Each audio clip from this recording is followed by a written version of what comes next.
మనలో చాలా మందికి అప్పుడప్పుడు వేడి చేసి ముక్కులో నుంచి రక్తస్రావం అవుతుంది.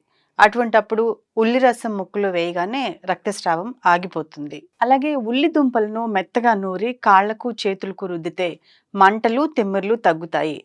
అలాగే ఆ లేపనం రాసుకుంటే సెగగడ్డలు కూడా హరిస్తాయి. ఉల్లి ఆకుల కూర రుచిగా ఉండటమే కాకుండా గుండె జబ్బులు, మూలసంఖ్య వ్యాధులను నివారిస్తుంది. అలాగే ఉల్లిగడ్డలను మెత్తగా నూరి తలకు పట్టిస్తే జుట్టు రాలే సమస్య తగ్గిపోతుంది. ఈ విషయం మనలో చాలా మందికి తెలుసు. కొత్త వెంట్రుకల పెరుగుదల కూడా బావుంటుంది. అలాగే లేపనం ముఖానికి రాసుకుంటే మచ్చలు, దద్దుర్లు నయమవుతాయి.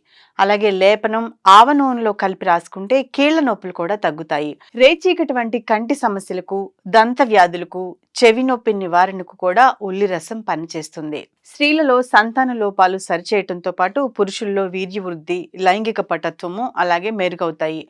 విషపూరిత కాటు వల్ల కలిగే బాధ, దురద నుంచి కూడా ఉల్లి రసంతో ఉపశమనం లభిస్తుంది. ఉల్లి మొక్కలను ఇతర పంటలలో అంతర పంటగా పెంచితే చీడపీడల ఉధృతి తగ్గుతుంది.